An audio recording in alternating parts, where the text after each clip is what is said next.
ملائکتہ یصلون علی النبی یا ایھا الذین آمنوا صلوا علیہ وسلموا تسلیما اللہم صلی علی سیدنا و نبینا و شفیعنا و مولانا محمد وعلی آل محمد وبارک وسلم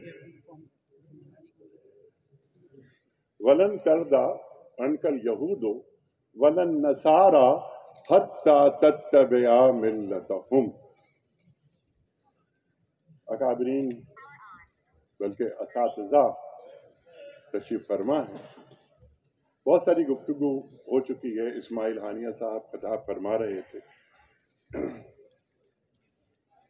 آج کے بڑے موضوعات، عالم انسانیت کے موضوعات.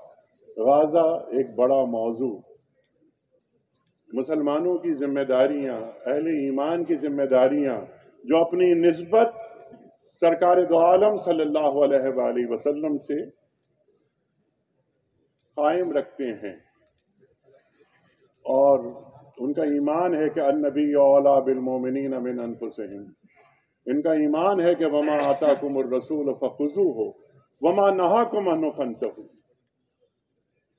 قرآن کریم قدم قدم پر ہماری رہنمائی کرتا ہے، لیکن کردار اور گفتار، قول اور فعل دونوں میں ہم آہنگی چاہتا ہے. یہ ہم سب کا ایمان ہے. قرآن کریم کی بہت ساری آیات ہیں. سرکار دو عالم صلی اللہ علیہ وآلہ وسلم کا اسوہ. اللہ اکبر.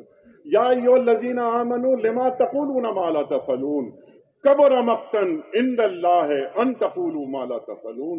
اے لوگو جو اہل ایمان ہو، ایمان کے دعوے دار ہو، وہ بات کیوں کہتے ہو جس پر تم خود عمل نہیں کرتے؟ اللہ کو یہ بات بہت ناگوار گزرتی ہے. میں نے ابھی آغاز میں قرآن کریم کی ایک آیت کا چھوٹا سا ٹکڑا پڑھا کہ وَلَن تَرْضَىٰ عَنْكَ الْيَهُودُ وَلَا النَّصَارَىٰ حَتَّىٰ تَتَّبِعَ مِلَّتَهُمْ. مخاطبت کس سے ہو رہی ہے؟ سرکار دو عالم صلی اللہ علیہ وآلہ وسلم سے، کہ اے نبی صلی اللہ علیہ وآلہ وسلم، یہ یہود اور نصارہ آپ سے اس وقت تک راضی نہیں ہوں گے جب تک آپ ان کی ملت کی اتباع نہ کر لیں.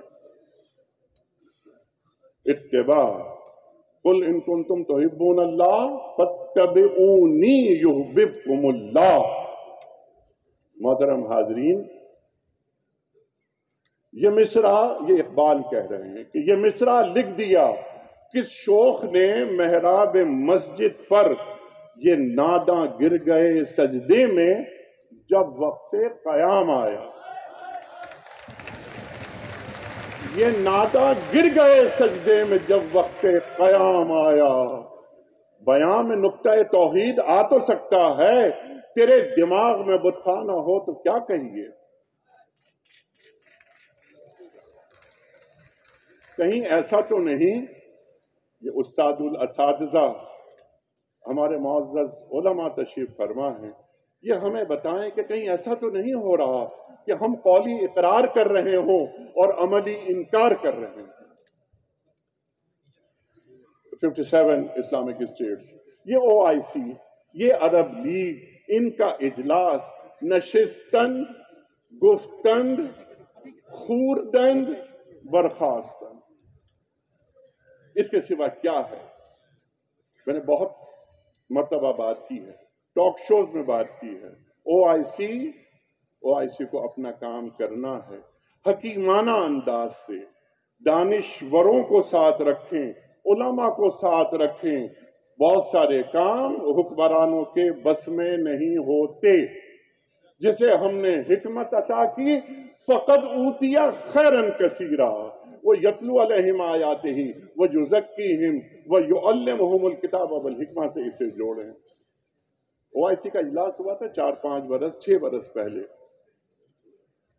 ہندوستان سے سشما سوراج کو بلایا گیا تھا، آپ حضرات کو یاد ہوگا، مبصر کے طور پر کہ یہ بیٹھو، یہ ہندوستان میں مسلمانوں کا قتل عام ہو رہا ہے. غزہ میں کیا ہوا اور کیا ہو رہا ہے؟ کیا ہی اچھا ہوتا کہ یہ 57 اسلامک کنٹریز، ان میں سے بہت سارے ایسے ہیں کہ جو محض اپنے نمبر اضافہ کرنے کے لیے ممبر ہیں OIC کے. ہمارے پاس جو بڑے ممبران ہیں، پاکستان بہت اہم رول ادا کرتا ہے، ترکی ہے، مصر ہے، قطر ہے، سعودیہ ہے، ایران ہے. اس کا ایک ڈیلیگیشن بیٹھتا، جاتا، کن کے پاس جاتا؟ ان کے پاس جاتا کہ جن سے تعاون کرنا، جن سے محبت کی پینگیں بڑھانے کے لیے رشی سوناک گئے، جو بائیڈن گئے، ٹونی بلنکن گئے. اور ٹونی بلنکن نے کیا کہہ دی بات، کہاں تک بات کہہ دی، اللہ اکبر، اللہ اکبر. اور یہ 1.5-2 ارب ہم مسلمان، یہ امت حقیقت روایات میں کھو گئی، یہ امت خرافات میں کھو گئی. یہ بھی اقبال فرماتے ہیں.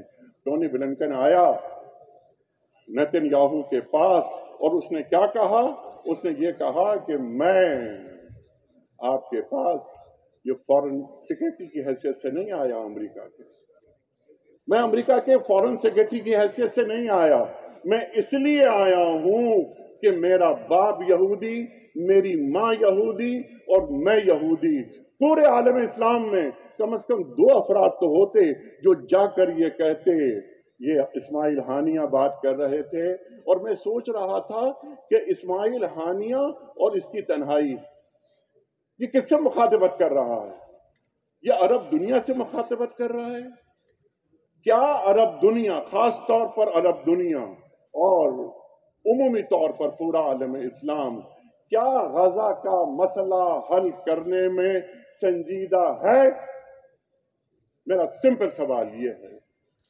195 کنٹریز ہیں UNO کے ممبر، 195 کنٹریز سوائے 29 کے، سب نے اسرائیل کو تسلیم کیا ہوا ہے. کہ عالم اسلام 57 کنٹریز میں سے ہم میں سے کتنے لوگ ہیں جنہوں نے اسرائیل کو تسلیم کیا ہوا ہے؟ ٹونی بلنکن جب یہ بات کہتا ہے کہ جو انسانوں کا قتل عام ہو رہا ہے، انسانیت کا خون بہ رہا ہے، اس نے اس کو ڈائیورٹ کر دیا کہ میں اس لیے آیا ہوں کہ میرا باپ یہودی، میری ماں یہودی اور میں یہودی. آپ کیا کہنا چاہ رہے ہیں؟ آپ ایک ڈائیورٹ کر دینا چاہتے ہیں سچویشن کو. آج یہ بات دنیا کو بتائی جا رہی ہے اور صرف مسلم دنیا ہی نہیں، مسلمان ریاستوں سے زیادہ بڑا احتجاج مغرب میں ہوا، امریکہ میں ہوا، برطانیہ میں ہوا. کس نام پر؟ انسانیت کے نام پر. آج مجھے بے پناہ خوشی ہے کہ آج یہ ہماری بڑی قیادت ہے، یہ علماء ہمارے سر کا تاج ہیں، یہ تشریف لائے ہیں اور کم از کم اپنے حصے کا کام کر رہے ہیں، قوم کو جگانا، قوم تک اپنی بات پہنچانا اور قوم کے ضمیر کو مردہ نہیں ہونے دینا. یا ایھا الرسول بلغ ما انزل الیک من ربک. یہ کام ہمارے معزز علماء کرتے ہیں، کرتے چلے آ رہے ہیں، لیکن وہ بڑے تقدیر کے قاضی کا یہ فتویٰ ہے ازل سے، ہے جرم ضعیفی کی سزا مرگ مفاجات. آج ہم قدم قدم پر، یعنی کیا ہم نے خود کو کسی کے سامنے قابل قبول بنانے کے لیے حاضر نہیں کر رکھا؟ کیا ہم نے عافیت کو عذر نہیں بنا لیا؟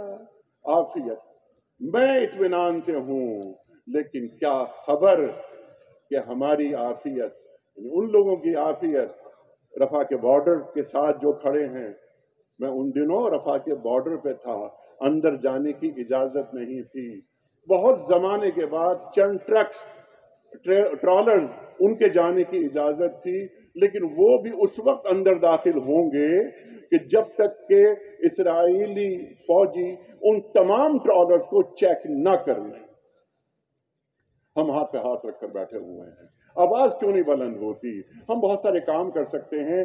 ہماری وہ ریاستیں جو اسرائیل کو ایئر اسپیس دیتی ہیں، کم از کم ان کو روک لیں. اور مولانا فضل الرحمان صاحب، کیا یہ ضروری ہے کہ ٹریڈ $US میں ہو؟ مسلم امہ کی ٹریڈ $US میں ہو؟ یہ کس نے کہا ہے؟ معیشت ایک بہت بڑا ایک ٹول ہے، عنصر ہے، معیشت کو زر لگانے کی ضرورت ہوتی ہے۔ میں حکمت کی بات کر رہا تھا، حکیمانہ انداز سے یہ کام کیا جائے۔ مسلمان کبھی جنگ نہیں چاہتا، مسلمان کبھی خون بہانا نہیں چاہتا، بلکہ صلح کی طرف ہمیشہ گامزن رہتا ہے، ہمیشہ تیار رہتا ہے۔ لیکن آج جو حالات امت مسلمہ پر جاری ہیں اور حالات حاضرہ کو کئی سال ہو گئے، ہماری صبح ہی نہیں ہو پا رہی۔ یہ رات یعنی خون 100,000 انجم سے ہوتی ہے سحر پیدا، جو اقبال فرماتے ہیں، تو خون 100,000 انجم تو ہو جاتا ہے، سحر پیدا نہیں ہوتی۔ اس میں ہماری غلطیاں، ہمارے بڑوں کی غلطیاں، جو آج عالم اسلام کے بڑے ہیں، حکمران ہیں، اگر OIC کے اجلاس سے کوئی نتیجہ برآمد نہیں ہوتا تو ناکامی کس کی ہے؟ کیا عوامی سطح پر یعنی عوام الناس کی ناکامی ہے؟ نہیں، یہ بڑوں کی ناکامی ہے کہ جنہوں نے معمولی فائدوں کو اپنی زندگی کا ماحصل بنا لیا، اپنا ہدف بنا لیا۔ ایک دن اللہ کے سامنے جواب دہی کا احساس ہو تو مسلمان بھی اسی انداز سے چلے کہ جس کے تعلق سے اقبال نے فرمایا تھا۔ مجھے پرچی مل رہی ہے کہ میرا وقت مکمل ہو گیا۔ اقبال فرماتے ہیں کہ نکل کے صحرا سے جس نے روما کی سلطنت کو الٹ دیا تھا، سنا ہے میں نے یہ قدسیوں سے، وہ شیر پھر ہوشیار ہوگا۔ السلام علیکم۔